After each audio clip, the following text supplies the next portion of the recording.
personne ne comprend la mécanique quantique. Vous avez peut-être entendu cette phrase prononcée par Richard Feynman, un de ces pionniers de la théorie quantique des champs, récompensé par un prix Nobel de physique, donc un génie.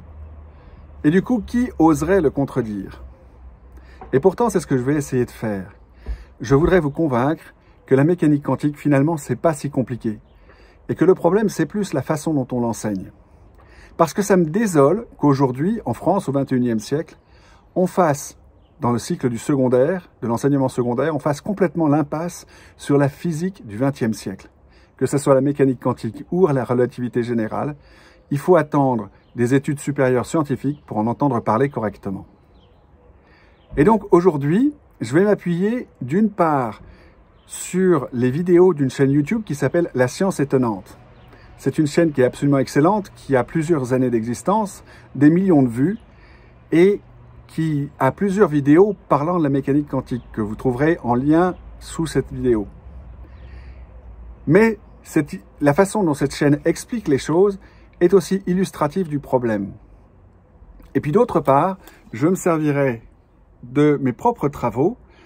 Donc là, c'est un livre qui s'appelle « La théorie des mesures incomplètes », publié en anglais, et qui explique comment unifier la mécanique quantique et la relativité générale avec une approche d'informaticien.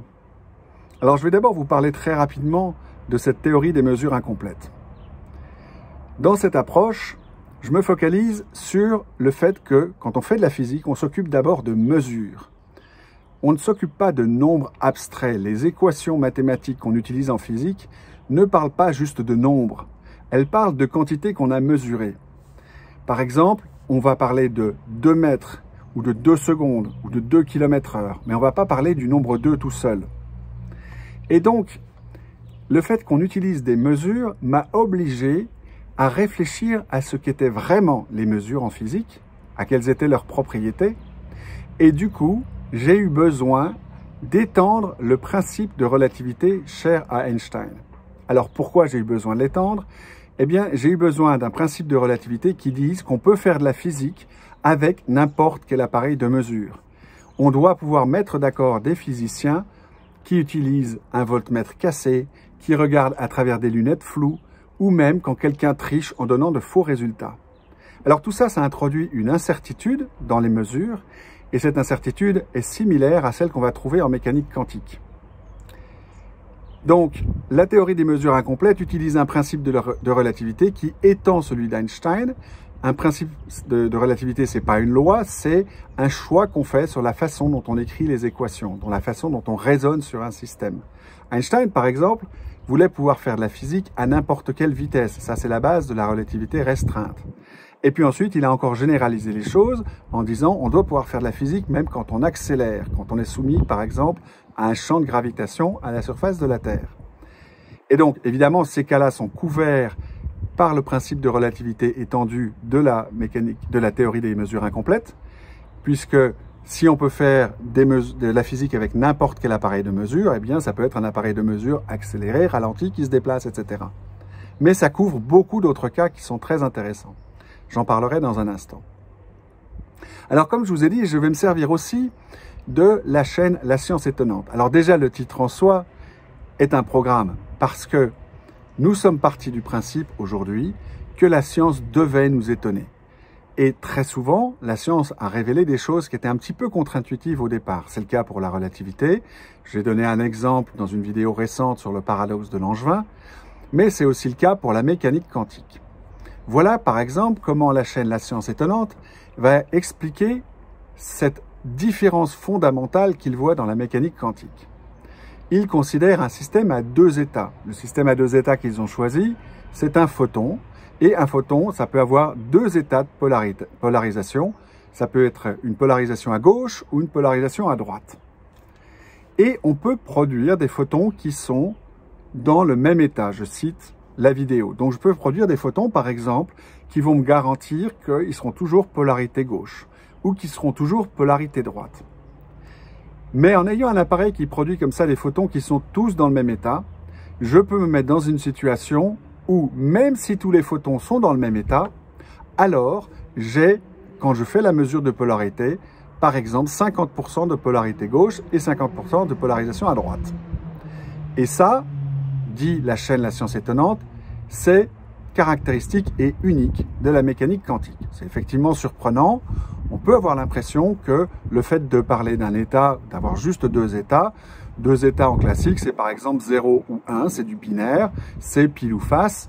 Et donc, quand on n'a que deux états comme ça, on n'a pas un mélange d'états pile et face. Enfin, du moins, c'est ce qu'on essaie de vous expliquer pour vous dire que la mécanique quantique est différente. Et ce n'est pas sur l'explication de la mécanique quantique que je suis en désaccord avec la chaîne La Science Étonnante, mais sur le fait qu'ils affirment qu'on ne peut pas faire la même chose en mécanique classique. En fait, on peut. Parce qu'il y a une entourloupe dans leur explication. Quand ils parlent de deux états, gauche et droite, c'est après une mesure. C'est un état de mesure, c'est le résultat de la mesure gauche ou droite. La mesure de polarisation donne deux résultats, gauche ou droite. Mais quand il parle de l'état des photons qui détermine cette polarisation, en mécanique quantique, en fait, cet état, il n'y a pas que deux états. Il y en a une infinité. C'est représenté en mécanique quantique par une matrice de nombres complexes de 2 sur 2 colonnes. Donc, il y a 4 nombres complexes, 8 nombres réels, une infinité d'états possibles. Et donc, on n'est pas sur un système qui n'a que deux états, parce qu'on peut mesurer deux résultats. Il y a une infinité d'états. L'entourloupe se trouve, du coup, dans l'affirmation qu'en mécanique classique, je pourrais, par exemple, regarder de très près l'état de ma pièce, regarder l'état d'une pièce de monnaie que je jette, qui pourrait donner un pile ou face, et pendant qu'elle vole, je pourrais regarder avec une très grande précision la vitesse, le mouvement, etc., et en déduire le résultat que je vais avoir. Mais en réalité, les cas qui sont intéressants en mécanique classique, c'est justement quand je ne peux pas savoir. Il existe donc bien un état classique de la pièce de monnaie que je lance, qui est purement classique, et où je ne sais pas si je vais avoir pile ou face quand elle retombera. Cet état, c'est celui quand on joue honnêtement au jeu de pile ou face, et qu'on donne par exemple la pièce à lancer à quelqu'un d'autre, où on s'attend à avoir 50% de pile, 50% de face. Et cet état, il existe dans la mécanique classique aussi, et il n'a rien de mystérieux. Donc, la mécanique quantique, en fait, est une façon de raisonner correctement et quantitativement sur ce type d'état. Ça va permettre de représenter un état qui dit, eh bien là, j'ai 50% de chance d'avoir pile, 50% de chance d'avoir face. Et il y a une représentation mathématique, qui est la fameuse série de 4 nombres complexes dont je vous ai parlé, une matrice 2 x 2, qui va me permettre de représenter ça correctement. Et j'ai une opération mathématique, en l'occurrence la recherche d'un vecteur propre et d'une valeur propre, qui correspond à ce qu'on fait quand on fait une mesure en mécanique quantique. Alors tout ça, c'est des mathématiques un peu compliquées, peu importe. Ce qui importe, c'est qu'il y a un mécanisme qui, à partir de cet état, va extraire les probabilités d'obtenir tel ou tel résultat de mesure, et non pas le résultat de mesure. Alors, quand on applique ça, par exemple, à la probabilité de présence d'une particule à un endroit donné, ça s'appelle la fonction d'onde.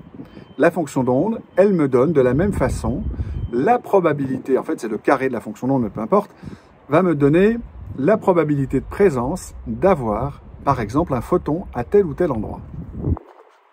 Alors pourquoi est-ce qu'on a eu besoin de ça? Eh bien parce qu'un certain nombre d'expériences assez faciles à réaliser montrent qu'on peut construire des scénarios où il est impossible de deviner où va arriver, par exemple, un photon. Un exemple de tel scénario, c'est l'expérience dite des fentes d'Young. C'est Thomas Young qui a mis au point cette expérience. Vous pouvez le faire chez vous, c'est assez simple à faire. Vous prenez par exemple une petite plaque en carton et vous tracez deux fentes très fines, proches l'une de l'autre. Le fait que les fentes soient assez fines va permettre de faire de la diffraction de la lumière qui passe à travers les fentes, et le fait qu'elles soient proches l'une de l'autre va permettre de faire des interférences entre les deux sources dérivées derrière chaque fente. Vous éliminez ces deux fentes avec un rayon laser, il faut que ça soit de la lumière cohérente, ça ne marche pas avec une lampe traditionnelle, il faut de la lumière cohérente comme un laser, et vous obtenez de l'autre côté des franges d'interférence. Alors cette expérience avait été très intéressante parce qu'elle prouvait la nature ondulatoire de la lumière. Mais là où c'est intéressant, c'est qu'on peut construire des lasers aujourd'hui qui émettent un photon à la fois. C'est un peu compliqué, ça vous ne pouvez pas le faire à la maison, mais on sait bien faire dans des labos d'optique. Et si vous envoyez ces photons un par un et que vous enregistrez derrière les photons qui arrivent sur l'écran, vous allez obtenir un photon ici, un photon là, un photon ici, un photon là, un photon ici, un photon là, au fur et à mesure, et petit à petit va se construire une frange d'interférence. Ce que cette expérience du coup nous apprend, c'est que la fonction d'onde est le résultat d'une accumulation d'expériences individuelles. Je ne peux pas construire une fonction d'onde avec un seul photon. Je peux parler de la fonction d'onde d'un seul photon, mais en réalité, c'est l'accumulation qui va me permettre de voir apparaître les franges d'interférence et donc la distribution de probabilité pour les photons. Une autre chose que cette expérience souligne, c'est qu'en réalité, même si on parle très souvent en physique de la fonction d'onde du photon, c'est en réalité une fonction d'onde qui est déterminée par le système. C'est la présence des deux fentes et de l'obstacle qui va faire qu'on va avoir cette distribution aléatoire des photons.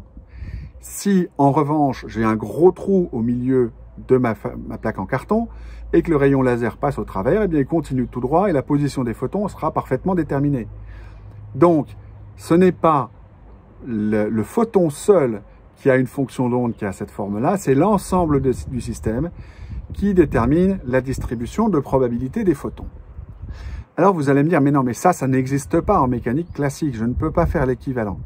Eh bien, détrompez-vous et vous avez peut-être déjà joué à un jeu qui montre ce genre de phénomène. Est-ce que vous voyez ces espèces de petits billards avec tout un tas de picots au milieu et on lance une bille dedans et la bille va rebondir partout sur les picots et elle tombe en bas dans diverses cases. Certaines cases ont un grand score et d'autres cases ont des scores plus petits. Pourquoi est-ce que certaines cases ont un grand score et pourquoi d'autres ont des scores plus petits? Eh bien, précisément parce que la distribution de probabilité de là où va tomber la bille en fonction des rebonds sur les différents picots est inégale. Il y a des endroits où il y a plus de chances que la bille tombe, c'est ceux qui ont un score plus bas, et il y a des endroits où il y a plus de chances que la bille, et il y a moins de chances que la bille arrive, et ceux-là auront un score plus élevé. Donc, il existe tout à fait des équivalents classiques du système de frange d'interférence des trous de Young, avec une distribution de probabilité et l'impossibilité de montrer une trajectoire déterministe. Ce système permet même de reconstruire une des expériences les plus étonnantes de la mécanique quantique, l'expérience dite à choix retardé d'Alain Aspect, qui a été réalisée pour la première fois par Alain Aspect, où on envoie un photon et on choisit après coup si on va le faire interférer ou non. Eh bien, vous pourriez tout à fait imaginer en mécanique classique un billard de la même façon que celui que j'ai décrit, qui a les picots qui sont sur une planche et je peux les avancer ou les reculer. Je peux lancer ma bille et choisir après si j'avance ou si je recule les picots. Si je les recule et que la balle ne rebondit pas, du coup elle aura une trajectoire très simple et elle va aller à peu près tout droit. Par contre, si je mets les picots, elle va rebondir dans tous les sens et sa trajectoire sera aléatoire. Et ça correspond en fait exactement à l'expérience d'Alain Aspect, où on détermine après avoir envoyé un photon, si on va mettre ou pas, en l'occurrence un miroir semi-réfléchissant, qui joue le rôle de mes petits picots, mais c'est le même principe. Donc, on arrive tout à fait à reproduire de façon intuitive et à échelle normale des mécanismes quantiques, même des mécanismes assez compliqués. Ce qui est intéressant à nouveau, c'est que l'état du système, du coup, tel qu'on le décrit dans un scénario comme ça, est un état probabiliste. C'est-à-dire que je vais pouvoir dire à peu près où vont tomber mes billes dans mon billard. Je vais pouvoir faire une distribution de probabilité. Et ça va dépendre de la disposition des billes du billard. Et puis, je vais pouvoir faire des mesures. Je lance des dizaines de billes pour évaluer où elles tombent le plus souvent. Et ça me donne ma distribution, ça me donne l'équivalent de ma fonction d'onde. Alors, est-ce que je suis vraiment en train de vous parler de quelque chose qui correspond à une réalité tangible de tous les jours? Eh bien, en fait, oui. Et les informaticiens, c'est une des découvertes que j'ai fait dans la théorie des mesures incomplètes. Les informaticiens ont en fait l'habitude de manipuler des fonctions d'onde. L'image que vous voyez sur votre écran en ce moment a été enregistrée depuis un téléphone portable. Et le téléphone portable va détecter, par exemple, qu'ici, vous voyez de la lumière blanche au niveau des nuages. Et donc, ça veut dire qu'il y a beaucoup de lumière qui arrive. Il y a une haute probabilité que les photons arrivent. Ici, par contre, on a des zones plus sombres de l'image où il y a moins de chances que les photons arrivent. Et donc, l'enregistrement numérique qui a été fait de cette image va enregistrer la probabilité de présence des photons. Dans la théorie des mesures incomplètes, un tel enregistrement s'appelle un probavecteur. Un probavecteur, c'est un compte du nombre de mesures ayant telle ou telle valeur. Un probavecteur pour une expérience de pile ou face vous donnerait par exemple 50 piles, 50 faces. L'intérêt d'un probavecteur par rapport à une fonction d'onde classique ou à un modèle, au modèle matriciel dont je parlais pour le système à deux états, c'est que ça me donne une information supplémentaire importante qui est le nombre d'expériences qui ont été réalisées. Par exemple, si je vous dis 50, 50, 50 piles, 50 faces, vous savez que j'ai fait 100 expériences. Et du reste, quand on dit que lorsqu'on tire à pile ou face, on a 50% de chance d'avoir pile et 50% de chance d'avoir face, c'est exactement ça qu'on raconte, c'est 50-50. Mais si vous vous amusez à tirer à pile ou face pour de vrai, et que vous tirez 100 fois à pile ou face, est-ce que vous pensez que vous allez avoir exactement 50-50? En réalité, pratiquement jamais. Très souvent, vous allez avoir 49-51, 43-57. Et si vous avez vraiment un coup de chance extraordinaire, peut-être 30-70. Alors ça, c'est assez rare. Mais donc, vous avez une distribution de probabilité, y compris de la distribution de probabilité, que vous allez pouvoir observer avec les mesures. La loi 50-50 n'émerge qu'avec un très grand nombre d'expériences. Si je fais 1 million de tirages, je serai très proche de 50%, 50%. Si je fais 100 tirages ou 10 tirages, j'en serai plus éloigné. Et donc l'information qu'on trouve dans un probavecteur, qui est le nombre d'expériences qu'on a fait, est très important. C'est en particulier très important pour le cas 0. C'est-à-dire quand on n'a pas fait l'expérience, eh bien on a 0-0. Et ça me dit, j'ai pas fait d'expérience, je ne peux pas en dériver par exemple 50-50. Je peux pas en dériver 10, 20, 30. Je peux rien dire quand j'ai un vecteur 0-0. Un autre intérêt de cette représentation, c'est que le sens donné à la combinaison d'expériences, à l'addition de deux probavecteurs, est tout à fait précis mathématiquement et physiquement. C'est-à-dire que si j'ajoute deux probavecteurs, je combine simplement le résultat de deux expériences. J'ai fait 100 tirages, j'ai un probavecteur 53-47, je fais 100 autres tirages, j'ai un probavecteur 51-49, je peux ajouter et j'ai maintenant un probavecteur pour 200 tirages. Ça, c'est nouveau aussi parce que la combinaison linéaire qui existe aussi en mécanique quantique a un sens beaucoup moins clair. Et donc ça permet de faire un certain nombre de raisonnements de façon plus précise. Si je reviens par exemple à mon écran d'ordinateur et à mon capteur de smartphone, voilà un raisonnement intéressant où l'approche de la théorie des mesures incomplètes va me prédire quelque chose de différent de la mécanique quantique. Si je fais de la mécanique quantique, je représente les choses par une fonction d'onde qui est une fonction mathématique.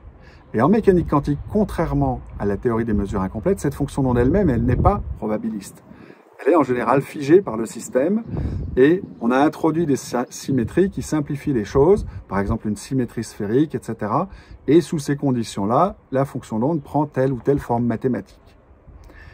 Cette forme mathématique, en général, va décroître à l'infini, avec des probabilités donc qui baissent très vite, mais en même temps, elle n'atteindra jamais 0. Et ça, c'est parce que la plupart des fonctions mathématiques vont avoir une décroissance, par exemple exponentielle ou quelque chose comme ça, mais elles n'atteignent 0 que de façon asymptotique, et la valeur 0 elle-même n'est jamais atteinte. Et ça fait dire à un physicien comme Brian Greene, par exemple, que si je fais une expérience où je mesure la position d'un photon, par exemple, sur mon smartphone, alors, comme la probabilité de présence dans la galaxie d'Andromède, à strictement parler, n'est pas 0 quand elle est calculée avec une fonction d'onde, du coup, ça veut dire que je vais pouvoir trouver mon photon quelque part dans la galaxie d'Andromède à une certaine position.